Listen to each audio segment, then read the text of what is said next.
Okay guys, so today we'll be talking about Lucerne Grand, the next upcoming launch in I think around September. Okay, so next upcoming launch for this year will be Lucerne Grand and Thomson Reserve. This will be highly anticipated. So without further ado, let's start. Today's content plan will be covering three main topics. Okay, first one will be, will the MRT noise affect the overall profit of the project? Secondly, which makes more sense, the MRT facing or the non-MRT facing? And thirdly, the potential buyer affordability for Lucerne Grand. Before we proceed, this is our WhatsApp QR code. If you require any clarification on your property purchase, feel free to reach out to us. Yeah, okay, so first of all, let's touch on where is Lucerne Grand. Okay, so there is no site plan or anything yet. This is really a preliminary video. So our guess is that there will be units that are facing the lakeside MRT. For here, one moment, yeah. Lakeside MRT, there will be some units facing the lake, and there will also be some facing there will also be some units facing Yuanqing Secondary School or the lakefront condo or the lakefront residences condo. Okay, so there will be good facing and also not so good facing. Good facing primarily will be the lakeside facing. Okay, you're facing the Jurong Lake. Not so good facing will be the ones facing the MRT. Okay, so there are a few things to take note over here, which we will run through later, on which we think you should commit to when you're booking the unit. But of course, the more in-depth analysis will come out when the floor plans are out. Okay, so first we talk about unit type. Okay, so there are 2-bed, 2-bath all the way to 4-bed premium plus entertainment. Okay, I don't know what that means, but okay. So what we need to take note over here is, right, lakeside, this area primarily is still for own stay purposes. Okay, a lot of buyers, they buy here for own stay, not so primarily for investment. Okay, so you can see that the developer is not building 1-bedder and also not building 2-bed, 1-bath. Okay, but if you are entering this development with the mindset of investment, that you're not going to own stay, you want to buy a 2-bed to rent out, I would say it might be a pretty good choice. It might be a pretty good choice over here, because the rental demand for units over here is pretty strong because of Canadian International School. Okay, so previously we were helping our landlord rent our unit at Lakeview and also helping him sell at the same time now. Okay, so for rental wise, right, 2-bed 1-bath, you could easily fetch 3.8k to 4k for a 2-bed 1-bath, and I think during that period 2-bed 2-bath was going around 4.3 to 4.5. Okay, so if you're going for rental play for this area, I think it's going to be very healthy. You will get decent yield, but you have to take note that the capital appreciation will not be that fantastic for this area. Okay, because why? I'll just take Lakeview as an example. Lakeview profits for 2-bedder is around 100 plus thousand to 200k for a 2-bedder. Okay, so if you're going for a 2-bed and you're looking for capital appreciation, I would say that should not be your main focus. You should focus more on rental and rental play. Okay, so but if you're going for 3-bedder and above, then that's when you see a huge gain in profits, whereby in Lakeview the 3-bedders are earning around 500 plus k for the compact ones, while the premium one actually stretches up to 700 plus k, and also 4-bed goes up to 900 plus k profits. Okay, so this area primarily still for own stay. That's why people are buying the bigger units to stay in, because they like the area, and also because I think the main focus, they like the Jurong Lake Garden. Okay, because why? I went there once with Joyce, I think once or twice, I can't really remember. Okay, so it's bustling, guys. There's a lot of things where people going there for exercises, elderly going there for exercises, middle-aged people going there for a jog, and also some people are bringing their kids there to cycle and everything. Yeah, so it's super crowded and it's like a weekend thing there. So I think that's why people want to stay near there, and you get a nice lake view over there as well. And I got a shock when I went there last time. Okay. Next, we'll be talking about the buyer's concern. The first concern will be, will the MRT noise affect the overall profit of the project? Okay, let's take a look at the example. This one is actually seaside residences. We actually took example of 2 facing. One is the sea facing and one is the non-sea facing. Okay, so the sea facing, we actually dive deep into this stack 26, and non-sea facing will be stack 12 and 14. Okay, so you can see on the 1st of April, this stack 26 transacted at 2520, and afterwards the non-sea facing unit actually transacted at 2439. So definitely the non-sea facing will be at a lower PSF. Why? Because of the premium view. They actually don't have the premium view, right? So but what is very interesting is, if you can see afterwards, right, stack 26 actually transacted at 2620, and then afterwards this stack 12 and 14, there's actually a transaction at 2533. So what we are actually trying to highlight here and show here is that, of course, if let's say you are actually located at the non-premium view, the PSF will be slightly lower than the premium view. So what this means is, right, as long as the sea view premium facing, when they always climb upwards to set a new benchmark, right, the non-premium facing will always try to climb upwards. Sometimes it doesn't meet the same benchmark, but of course it will also start to climb steadily and grow in tandem with the premium facing one. So it's not like saying that if you buy a non-premium facing, for example, if you don't buy the sea view facing, you cannot make money. It's not that. You can make money, but of course you don't have the USP of the project, which is the sea view, and also it will be harder and take longer to sell because people buy there because of the USP ma. Yeah, but it doesn't mean that you cannot make money. And also we need to take note of the price difference between the facing to determine which facing to enter to determine your profitability in future. So the entry price for these two units is actually very important because based on your entry price, we will actually know, like, you know, if this is a healthy price gap between the premium view and also the non-premium view.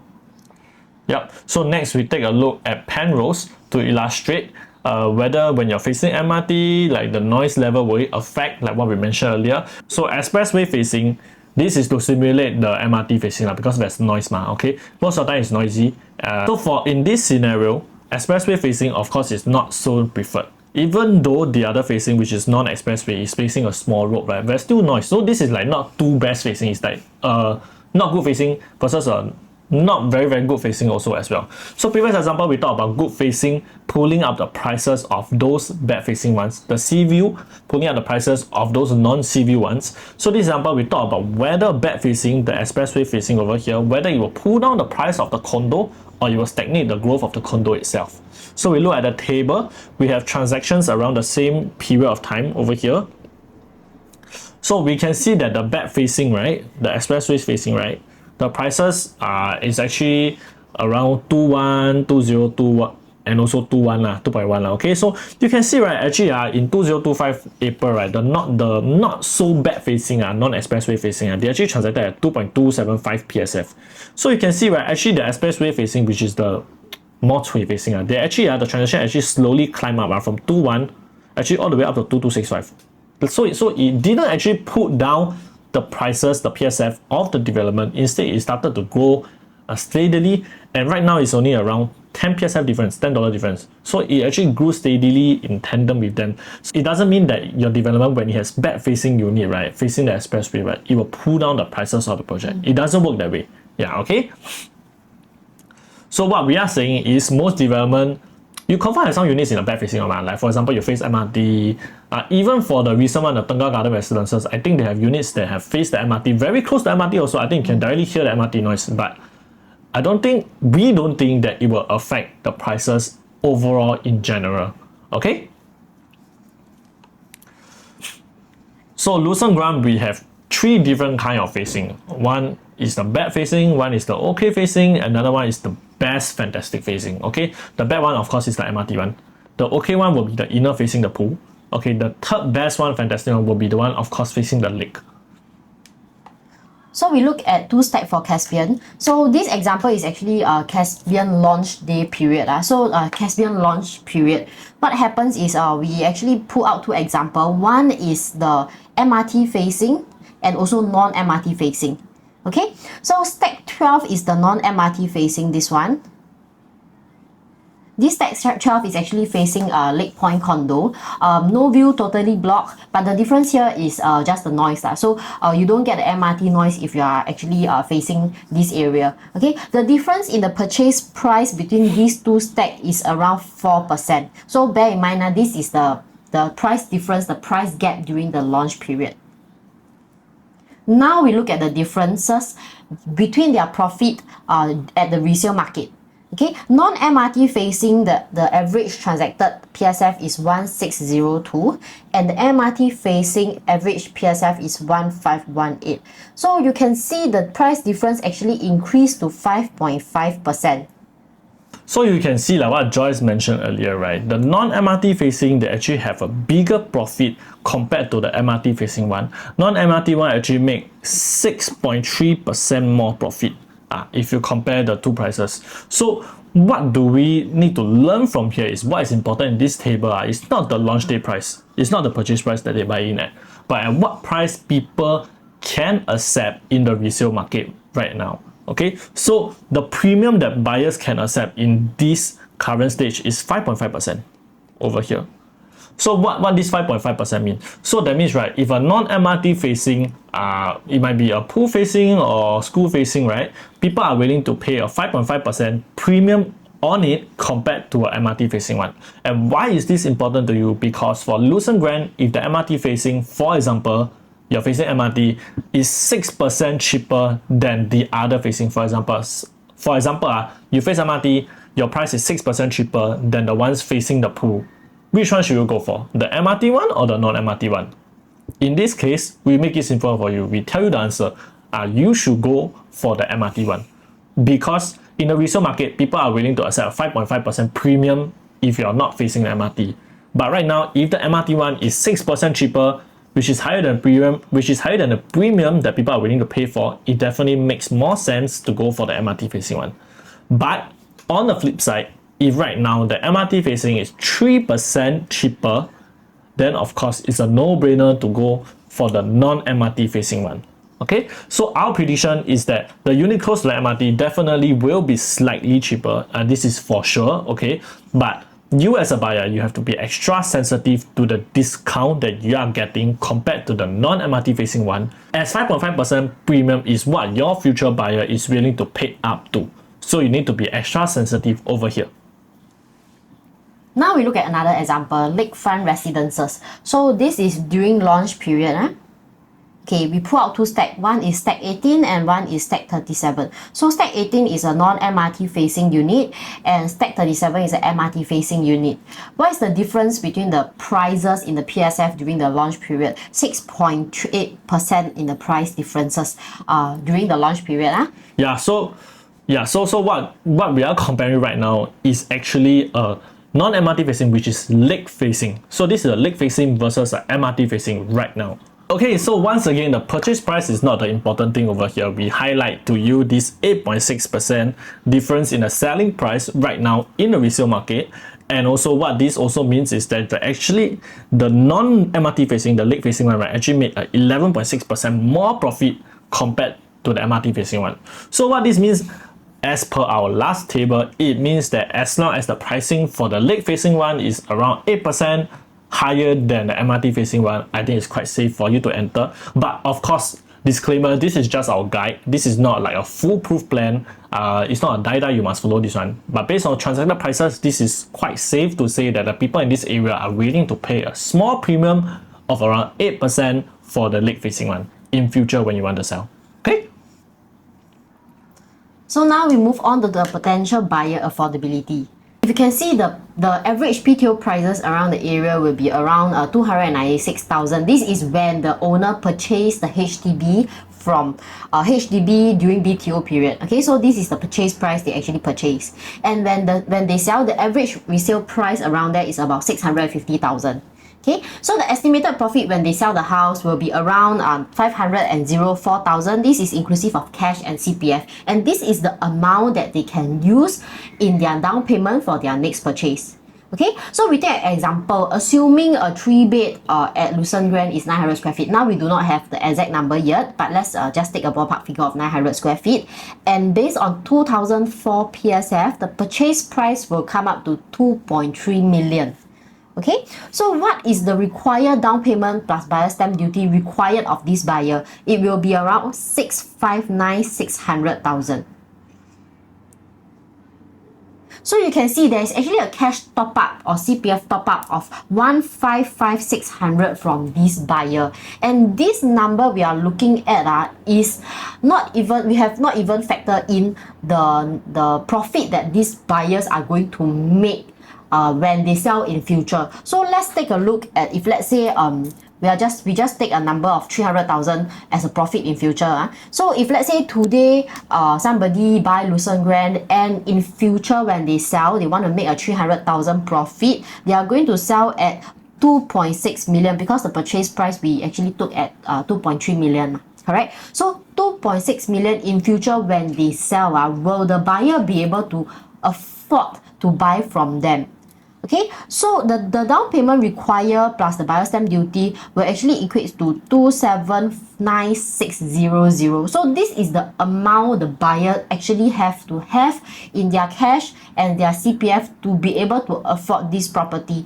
But what we mentioned earlier is when they sell their BTO, they actually made about 504,000 in cash and CPF. So this means that they actually have to top up $2,456 in cash or CPF in order to buy a 3-bed in Lucerne Grand 900 square feet.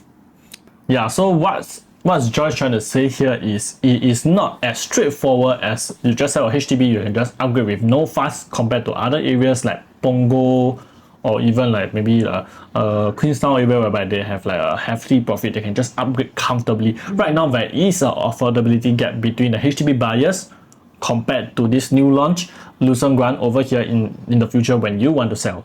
Okay, so but with that being a concern, we draw your attention to another data whereby we can take a look at Jayden, which actually launched a few years back. It's 98.1% sold right now. Okay, and you can see that most of the buyers actually come from private. 61% of the buyers come from private. It's not like they are HDB upgraders. Okay, another example. This one is Lake Garden Residences, 99.02% sold. Right now we are just left with 3 units.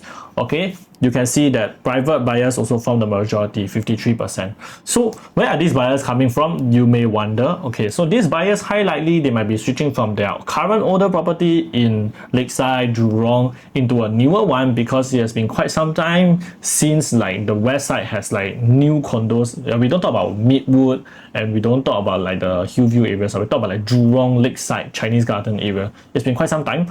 Okay, so where are they coming from? They might be coming from like a Bukit Panjang area or maybe Choa Chu Kang area, like they sell their Soul Acres, Wonderview, Blossom Residences, whereby they actually have a hefty profit from their first EC. That's when the affordability gap will not be a concern. Okay, so we have also talked about being around, let's say for example, we have also always talked about, right, when you want to buy a new launch like 3-bedder, you need to be near like HDB areas. Yeah, so that will be very safe. But in this area, Lakeside, with this affordability gap, even though the HDB sellers might not form the bulk of your future buyers of your new launch, it's a very different demographic over here. I don't think you should be worried because the majority buyers over this area are mostly from private and not HDB. So every area actually perform differently, especially this Lakeside Jurong area. Okay? So is it worth your time to invest in Lucerne? Okay, so Lucerne is going to be part of a very major and large transformation, Jurong Lake District. I think this one everybody knows by now. So it is going to be the Singapore largest mixed-use business district. So Minister Chee Hong Tat recently posted on his Facebook, right? He made a video about it, about like this area is going to transform into a bustling area which will generate up to 100,000 jobs, 20,000 new homes by 2050. So essentially, I think this is like a transformation of area like Punggol. So this might become like the next Punggol whereby the prices of HDB shot up and also the private also shot up also as well. Okay, so but in the past people don't want to go Punggol because it's ulu. Yeah, so likewise right now is ulu in the west. Okay, you go to the west you can smell chocolate. Okay, so and accessibility wise, the Jurong region and cross island line is also making it more accessible and more connected to everywhere. So in short, we feel that it's not a bad project and it's worth looking at, but take note of the premium that you are paying for if you're going for the lake facing units, because that will determine whether you can sell successfully and make a good profit in future or not. So right now, information is still quite limited, but I think we'll be coming out with a second video once the floor plans is out. So do look out for it. And for any in-depth analysis of any projects, please feel free to WhatsApp us at our QR code. With that, do not forget to subscribe and like our channel. Yep. Okay, with that, goodbye. See you at the next video. Bye.